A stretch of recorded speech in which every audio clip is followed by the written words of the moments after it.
Bonsoir. Bonsoir. D'abord, j'aimerais vous demander de vous Bonsoir, présenter pour nos téléspectateurs. Bien sûr. Alors, vous êtes 3 Québécoises. Bien sûr, nous sommes 3 Québécoises, Oui. 2 d'origine française et une d'origine haïtienne. Est-ce qu'il n'y a pas, justement, est-ce que Parizeau n'a pas un point en disant que les communautés ethniques, quoi qu'on fasse, quoi qu'on dise, s'en vont toujours dans la même direction? Qu'est-ce que vous répondez à ça? Eh bien, je réponds que les gens du Lac-Saint-Jean vont toujours dans la même direction. Que les Québécois avaient à se prononcer sur une question et que les Québécois ont parlé. Arrêtons de catégoriser les Québécois. Il y a des Québécois qui vivent en Gaspésie, il y en a qui vivent au Lac-Saint-Jean, il y en a qui vivent à Montréal, il y en a qui vivent à Rivière-des-Prairies, il y en a qui sont noirs, il y en a qui sont jaunes. Mais les Québécois ont parlé en général. Et il faudrait peut-être que M. Parizeau et les gens de son camp se demandent pourquoi ceux qui viennent de Montréal, de l'ouest de Montréal, qui viennent du communauté culturelle, ont voté du côté du non. Vous êtes un Québécois, Oui, originaire de d'Algérie. d'Algérie. Ouais. Et vous êtes ici depuis combien de temps? Ça va faire 10 ans. Qu'est-ce que vous pensez de tout ce qu'on a dit sur les communautés culturelles et le référendum et le vote? Pendant 2 mois, on les a courtisés. Je connais beaucoup d'immigrants qui ont voté pour le oui, puis tout ça. Puis 20 minutes après le vote, c'est de notre faute. Pourriez-vous, vous, envisager un jour de voter oui? Non. Jamais. Non, parce que j'ai toujours été... Je ne crois pas aux nationalistes. Au nationalisme étroit. Je pense qu'un nationalisme est toujours dangereux. Et je crois sincèrement que le Québec a beaucoup plus de chances de survie à l'intérieur d'un grand Canada, d'un pays qui est fort, d'un pays que tout le monde nous envie. On nous envie, le Canada. Et il me semble que le Québec, à l'intérieur de ça, a une place, effectivement, une société distincte. Il y a à négocier avec le restant du Canada et négocier sérieusement, mais pas vraiment. Mais j'ai très peur pour le Québec. Avec un oui, écoutez, il y a 5 millions de gens, il n'y a pas beaucoup avez peur de quoi? d'industrie. Mais j'ai peur que ça devienne un pays très pauvre. Je ne veux pas employer parce que ça fait un peu méprisant, mais la fameuse idée, quand on vous dit que ça sera la Suisse, mais voyons, non, ça serait une république de bananes, parce que les Américains vont vous bouffer. Qu'est-ce qui vous ferait voter oui? Qu'est-ce qui me ferait voter oui? Ce serait que le Canada ne tienne pas sa promesse, parce que le Québec ne demande pas quelque chose d'impossible ou d'irréalisable. Bon, on veut être distinct et on veut que ce soit écrit. C'est pas plus compliqué que ça. On a juste à l'écrire. Qu'est-ce que vous dites ce soir aux Québécois, je ne sais pas moi, du Lac-Saint-Jean, le Québécois de la Mauricie qui a voté oui? Qu'est-ce que vous lui dites? Vous dites qu'il a fait une erreur? Oui, Oui. je lui dis, écoutez, regardez la place. Vous avez le Canada, donc vous avez la 7e place au monde pour le bien vivre, pour tout. Nous avons une sécurité sociale qui fait l'envie de tout le monde, etc. Je ne dis pas que parce qu'ils sont québécois, ils n'en veulent pas, mais est-ce que le Québec aura les moyens financiers? Vous savez, 5 millions de gens, ce n'est pas beaucoup, même 6 millions, ce n'est pas beaucoup. Et en plus, et ça je tiens beaucoup à le dire, puisqu'il y a, paraît-il, 40% d'ethnie, qu'allez-vous faire de nous si vous ne nous voulez pas? Vous allez nous jeter à l'eau? Est-ce que vous me dites ça sérieusement? Vous pensez Mais- vraiment que les Québécois... Mais non, bien Bon. sûr. Non, c'est Là, une vous image. charriez un peu, disons. Non, c'est une image de style, bien Parfait. sûr. Mais on est là. Il faut bien que vous négociez avec nous comme nous. Mais nous, moi aussi, je fais mon premier. Il faut que nous négocions. Nous sommes chez vous. Et en plus, moi, française, je parle votre haïtienne, je parle votre langue, je défends votre langue, je me bats pour elle. S'il vous plaît, ne nous rejetez pas en disant les ethnies ont fait ça. Absolument pas. Moi, j'aimerais les rencontrer. Savez-vous qu'on ne rencontre pas beaucoup de Québécois? On n'arrive pas à leur parler. Et Vous je n'arrivez voudrais- pas à parler aux Québécois? Non. Pourquoi? Eh bien, je ne sais pas. Dites-le moi.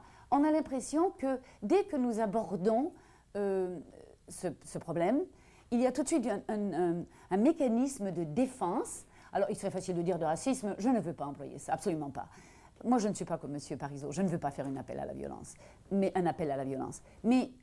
on a l'impression d'une défense et immédiatement, ils vous disent, vous les Français, mais chez vous en France, chez moi en France, il y a 35 ans que je suis ici. Alors, laissez donc la France tranquille. Mais aux États-Unis, laissez donc les Américains tranquilles. Mais vous savez que pour beaucoup de Québécois, vous êtes ce que j'appelle des immigrantes parfaites. Vous parlez français, on n'a pas besoin de vous intégrer dans les institutions francophones. Alors, quel est le problème? J'aimerais que vous me le disiez. Vous ne vous sentez pas intégré à la société Je québécoise? n'arrive pas à m'intégrer. Vous n'êtes pas intégré à la société J'ai tout québécoise? Moi, je me sens intégrée à la société Vous, québécoise. Parce que tu es né ici? Oui, peut-être, Oui. parce que aussi j'étais décidée que je m'intégrais à la société québécoise. Moi, qu'il y a des Québécois de souche frustrés qui ne me considèrent pas comme québécoise, tant pis pour eux. Moi, j'ai décidé que je prenais ma place en tant que Québécoise, en tant que Canadienne, et c'est tout. Moi, j'ai parlé à des gens à la Maison des Jeunes qui me disaient, un représentant piqué, j'avais un débat contre lui dans le cadre de la campagne, et il me dit, excuse-moi, mais le vote des immigrants ne fera pas la différence au prochain référendum. Vous n'êtes pas assez. Il tenait les mêmes propos que Jacques Parizeau, en fait. Et là, aujourd'hui, on nous prend comme bouc émissaire. Je suis fatiguée que les immigrants aient toujours à se défendre. Ce sont toujours eux qui soient pointés du doigt quand ça va mal. Elle disait tout à l'heure qu'elle est chez les Québécois. Moi, je dis je suis chez moi. J'ai jamais pris de chômage. J'ai jamais allé au Bénès. Là, il faut marquer. Je suis un bon Québécois. Je crois que là où le pays est divisé, et je trouve que c'est ce qu'il y a de plus criminel, ils ont divisé ce pays en deux. Il faut que les deux forces s'unissent pour faire le Québec dans le Canada. On dit on a perdu, on a perdu. Quand tu joues au basket, tu ne vas pas taper sur la figure des gens après. Bon, tu dis ils ont gagné. Maintenant, faisons ensemble pour faire progresser la chose. Il faut qu'ils gouvernent maintenant. Ça suffit de niaiser avec nous. Nous avons écrit une lettre à M. Bouchard, dont je pourrais vous donner une copie, en lui disant, écoutez, cessez de vous moquer des ethnies. Vous avez plus besoin de nous que nous avons besoin de vous pour faire la souveraineté. Nous voulons devenir souverains, mais ça, nous étions 7 à le dire, 5 sur 7, pardon.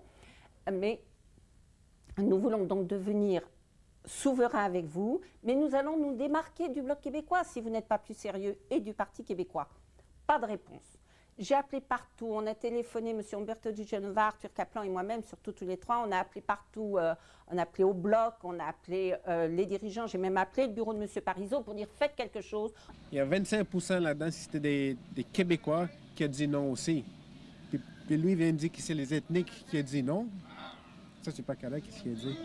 Parce qu'il y a 25% des Québécois qui ont dit non aussi là-dedans. Ils mettent tout ça sur le dos à nous autres.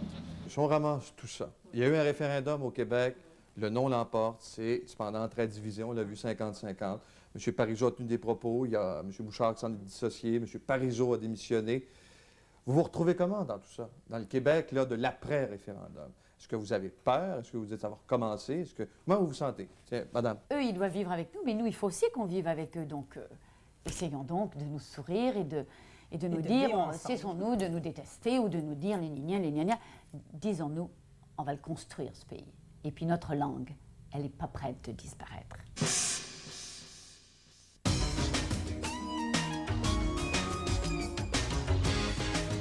Après la pause, une école où les enfants, pour apprendre, font des corvées.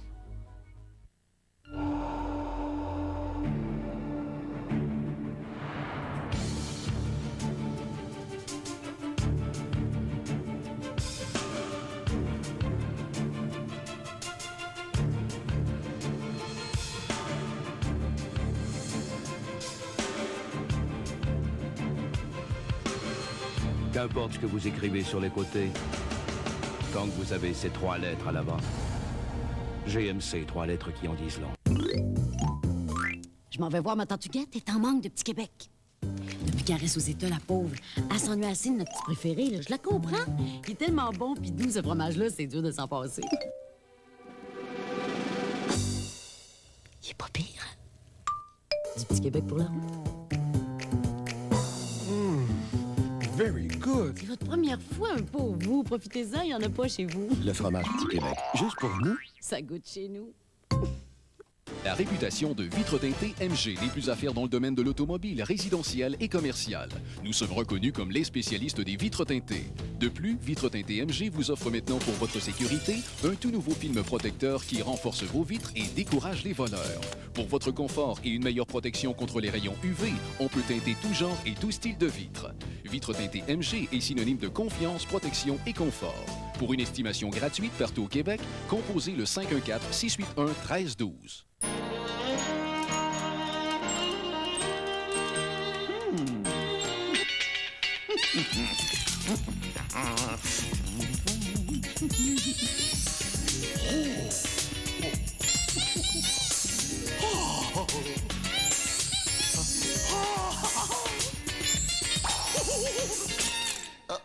Cadeau surprise de l'Auto-Québec. Avec plus de 67 000 cadeaux, vous n'aviez pas idée de ce que vous pourriez retrouver sous l'arbre. Vous vouliez pas en faire d'enquête? Ben j'en ai fait une enquête, moi! De l'action, du suspense. 1007, une série à ne pas manquer, ce jeudi, 21h. Oh, ce soir a besoin d'amour. Je reçois les Bleus Poudres ainsi que la chanteuse Mitsu. C'est un rendez-vous.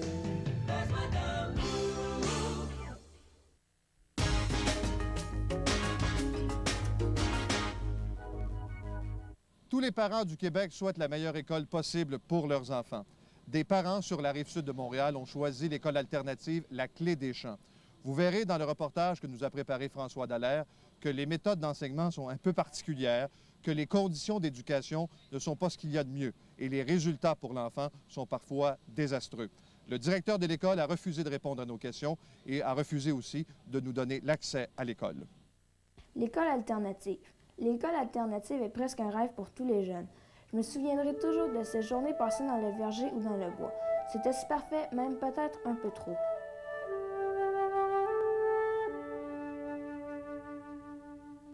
L'école La Clé des Champs a été fondée en 1992 par Patrick Chaput, un homme d'affaires qui, malgré qu'il n'ait qu'une 8e année, a réussi dans le domaine des agences de voyage. Située à Ville-de-Léry, tout près de Châteauguay, cette école alternative accueille une centaine d'élèves de niveau primaire et 70 élèves de niveau secondaire. Je suis venu chercher mon garçon de l'école et c'est tout ce que je vais vous dire de sa semaine. OK? Pourquoi? Merci. Bonsoir. Mais des critiques sévères proviennent de plus en plus de parents, d'ex-professeurs et d'ex-élèves de la Clé des Champs.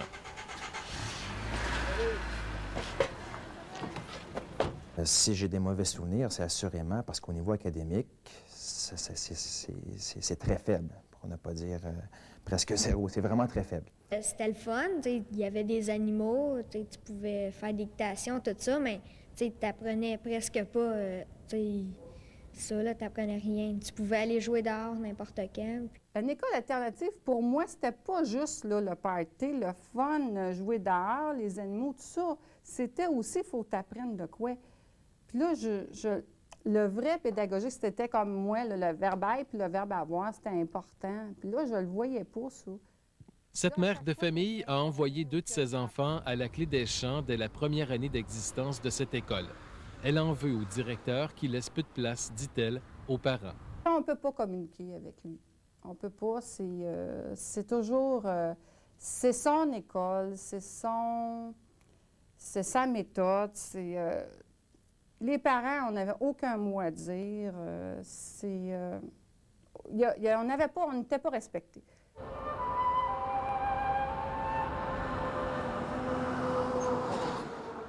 On apprenait...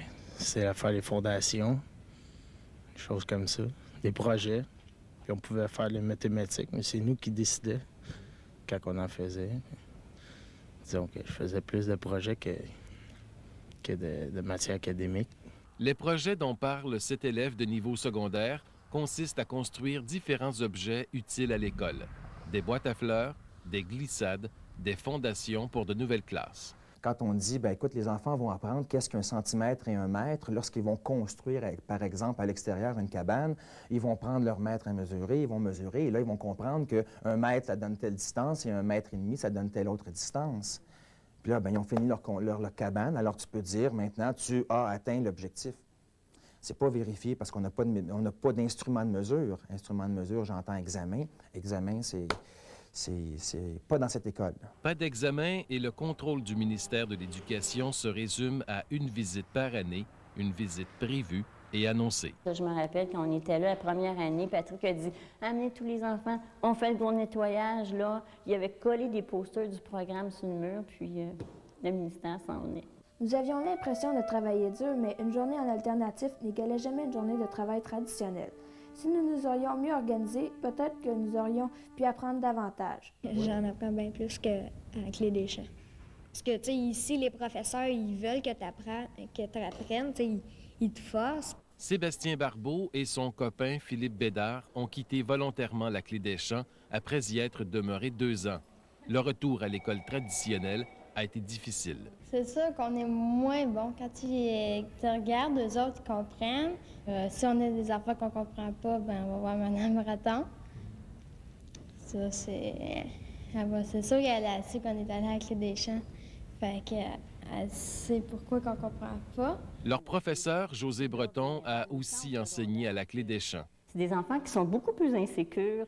Ceux qui sortent de cette école, dit-elle, arrivent avec un retard sur les autres élèves, en français notamment. Je me rappelle, entre autres, un exemple, un enfant qui m'écrit « Tu manges », puis il avait marqué ENT en 6e année. Alors le petit bonhomme me dit, bien, on peut rajouter il savait pas, il me disait des consonnes, puis c'était vraiment qu'il n'y avait pas rapport, un D, là, à un moment donné, il me disait un S. Il retourne à sa place, là, il met le S après le ENT. Bien sûr, la vie est belle lorsque nous n'avons pas d'études, mais lorsque nous arrivons au traditionnel, tout ce rêve s'écroule. Il n'y a pas de dictée, jamais de dictée. Moi, j'arrivais au prof, je disais toujours, bien, j'aimerais ça qu'il y ait de la dictée. Qu'est-ce qu'il répondait? Bien, ça fait pas partie de... Ça fait pas partie. C'est pas ça ici, c'est pas ça. Puis, ben non, il n'y en a pas. Jamais de devoir, jamais de leçons. En 3e année, tu es censé connaître le verbe avoir et être. En 4e année, il faut que tu le vérifies, ça. Tu réchauffes un peu les mémoires. Mais moi, je ne l'ai jamais enseigné en 4e et en 5e. Pourquoi? Pourquoi? Oui, j'ai peut-être... Pourquoi? Parce qu'en premièrement, on avait, 2 grammaires dans la classe. Parce que souvent, ces verbes-là, tu ne peux pas vraiment les réciter. Ça aurait été, pour moi, ça aurait été impossible que de les réciter en classe parce que j'aurais été à l'encontre de la philosophie. La philosophie de la Clé des Champs s'inspirait au départ des travaux effectués par Colette Bouchard, une pédagogue dont les méthodes d'enseignement ont contribué à la création de plusieurs dizaines d'écoles alternatives au Québec, comme l'école des Petits Castors, située sur la Rive-Sud. Monsieur Chaput m'a rencontré après avoir fait le tour des écoles alternatives. Il est surtout venu à plusieurs reprises à l'école des Petits Castors ici. Et il m'a dit que c'était le choix qu'il faisait la philosophie qu'il faisait parmi les écoles alternatives qu'il avait rencontrées. Mais très rapidement, après avoir congédié son directeur, le fondateur de la Clé des Champs s'est éloigné des méthodes de Mme Bouchard. Aujourd'hui, cette école ne fait plus partie de l'association qui regroupe les écoles alternatives.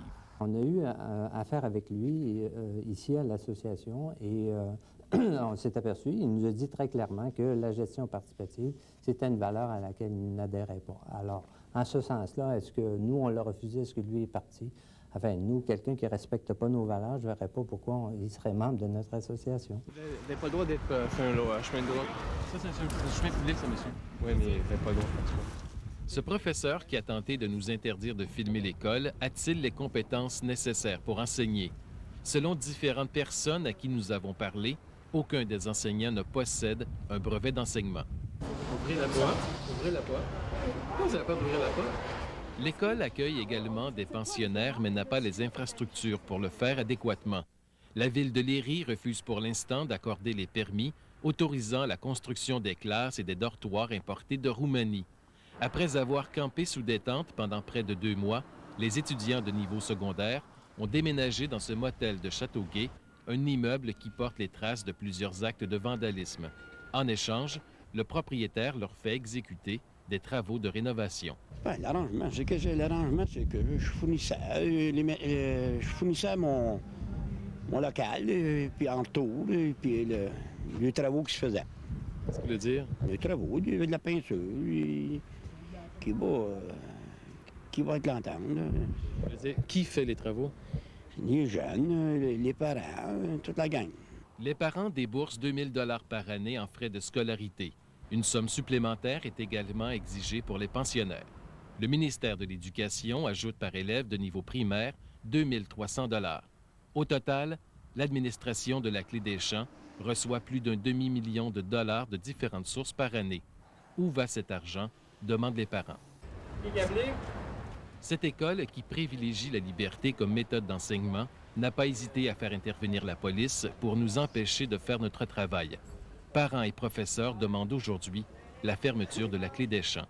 S'il n'y a pas de changement, il faudrait qu'elle ferme.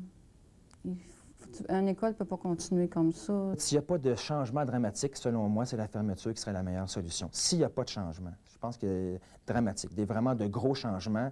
Sinon, selon moi, c'est du tort qu'on cause à des enfants. Le permis qu'a délivré le ministère de l'Éducation à la Clé des Champs arrive à échéance cette année.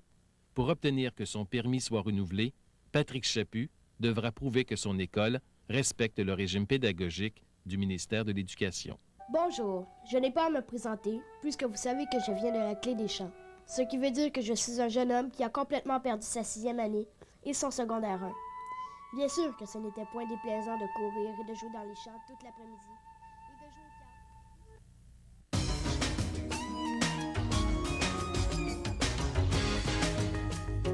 Dans quelques instants, qu'est-ce qu'on ferait pas pour les enfants?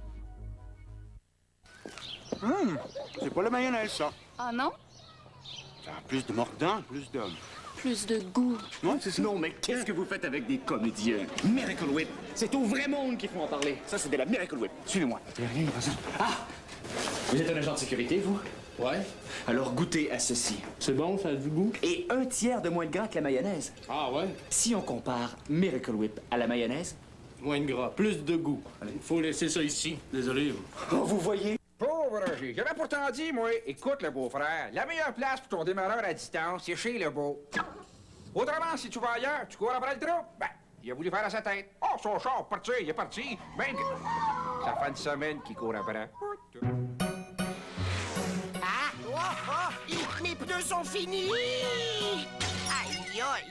Chez Monsieur Moffler, il y a des Yokohama. Ça, c'est un bon prix. Monsieur Moffler, il y a des bons prix en bébite.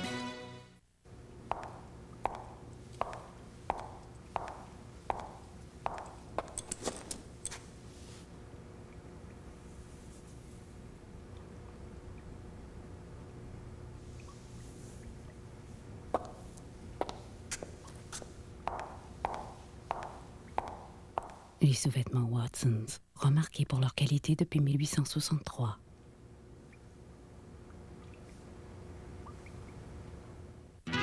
Si vous ne voyez plus comment mettre plus de piquant dans votre assiette, regardez ce que Campbell a mijoté pour vous. La toute nouvelle soupe aux tomates Fiesta.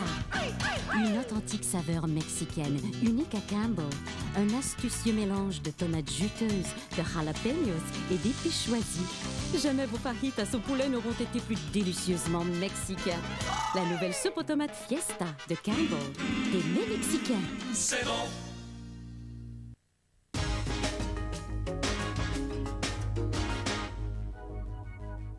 Ce soir, nous vous présentons des images de l'Halloween, non pas des enfants qui ont ramassé les bonbons, mais plutôt des adultes qui ont décidé de fêter en grande et d'investir dans la décoration de leur maison.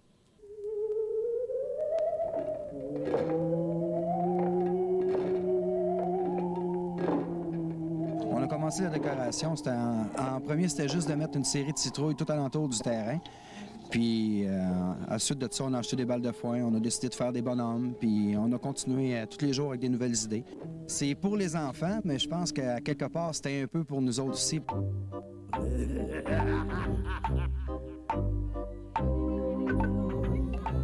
On voulait faire plaisir aux enfants du quartier.